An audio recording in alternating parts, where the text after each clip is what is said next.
Hi guys, Sizzle Pops here, and this is my third video on explaining how to make a blending stick if you don't have one at home.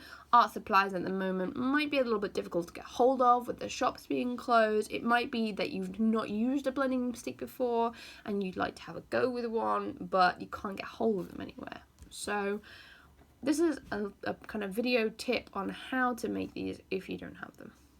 The first thing I'm going to show you is some different ways of blending things and why those ways might be better or worse than other things you could try.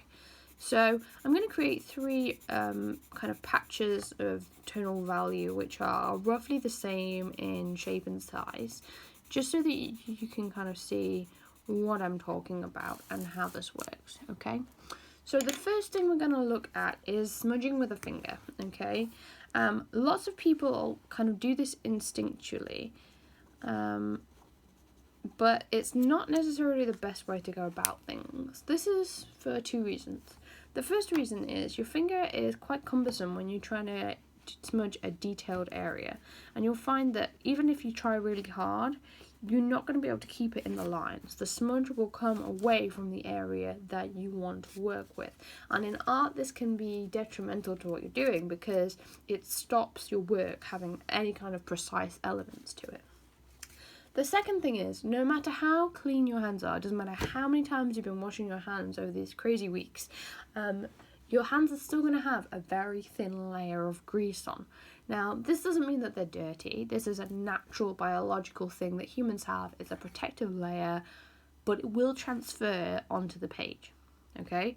So by actually smudging this with my finger, I'm working this grease into the page, and it's fine now.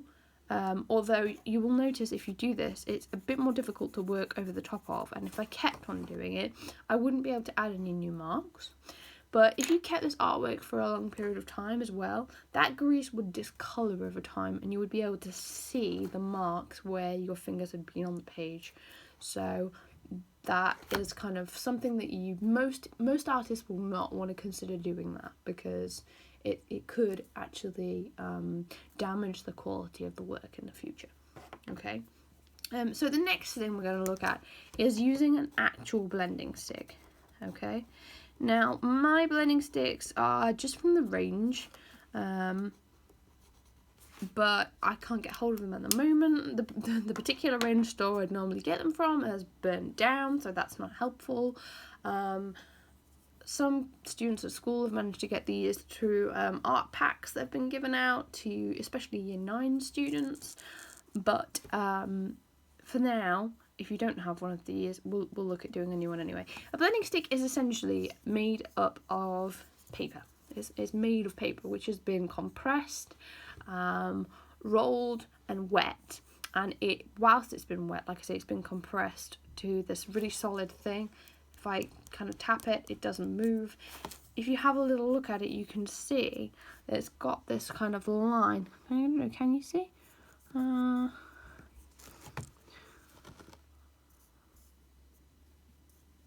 There we go. It's got this little line down it here. That is just where the paper is sealed. Okay, so if I started to peel away at that, not that I'm going to, but if I did, it would just tear away like very thin paper because that's what it's made of. Okay, so it's got this kind of nice point on it, which is what I'm going to use to work the pencil into the tooth of the paper. In one of my other videos, I talked about how this works with the tooth of the paper. That's the mechanical object drawing one, if you've not seen it and you want to check it out. Essentially, it stops the paper from having any white bits on. It smooths it out so it's all the same tone everywhere. So say, for example, I'd got some bits that had got nice shading on and other bits that hadn't, it was a bit patchy. It would be really good for that because the tone becomes all the same tone, even if it wasn't previously.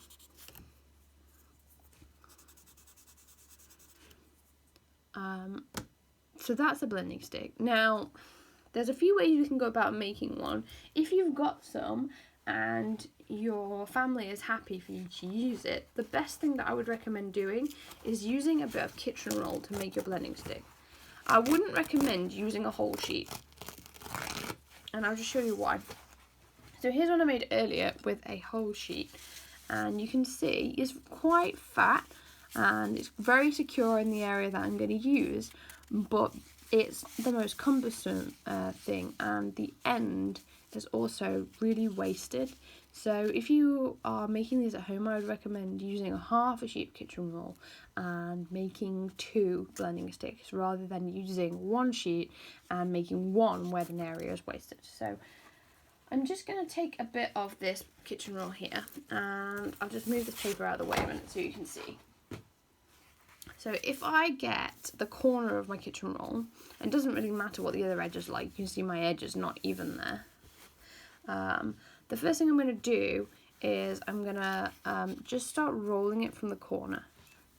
If you've ever been camping and rolled up a sleeping bag or a tent or watched somebody else do it, this process is very similar, because you're going to want to make sure that what you're rolling is as tight as you can make it. You want to make sure that there's as few air gaps as possible. If that means folding it over a couple of times rather than just once for each roll, like say here, if I make it too fat by accident, what I could do before I roll it over is I could try and fold it in on itself again. Okay, so that's something to consider if you're thinking there's a lot of air in this. Okay, so you're trying to make it as tight as you can. I recognise that even if you try and do this all the way down, it's probably going to be a bit looser on the ends. That's absolutely fine, because it's the middle bit that we really need to be perfect. Okay, so just have your best shot at this and see what happens. And now this end, you can see, is like really wafty, so I think what I'm going to do is I'm just going to rip it off, because I don't need that. You might think, now I've got this nasty edge on it and it's not going to be very useful, but actually what I'm going to do is I'm going to fold it in half, and what I'm aiming for really is to get that point here. This bit's going to be really compacted, which is just like the real blending stick. It's going to have a point on it and enabled me to get into those areas just like the real blending stick. Okay, obviously it's useful as well, because it means that these bits are not being used. And if you just use 1 sheet of kitchen roll, you could probably get 2 or 3 of those out of it. If we now have a little look back at my sheet again, we'll try and see how my blending stick matches up.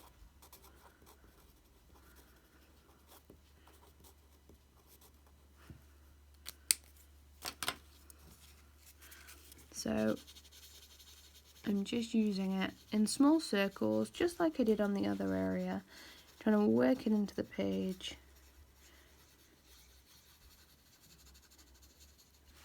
And if I do that same scribble that I did for the real blending stick as well, we'll see how it works with that. See if it makes it even or not. Great. So this works just as effectively as the real blending stick. One kind of con to it, I guess, is it will wear out much faster. So, you know, it will be good for a while, but you can't do what you can do with the real ones, which is you sand the ends to give a new undamaged surface. If I sand this, that's not going to go so well, because it's just a piece of kitchen roll, whereas this one's more reinforced. So essentially this works in the short term. If you're struggling to get hold of a blending stick, you want to give this a try. You want to try using it to help you with the tone in your drawings, but ideally if you can get your hands on one of these, then do. Okay, thanks for watching, guys.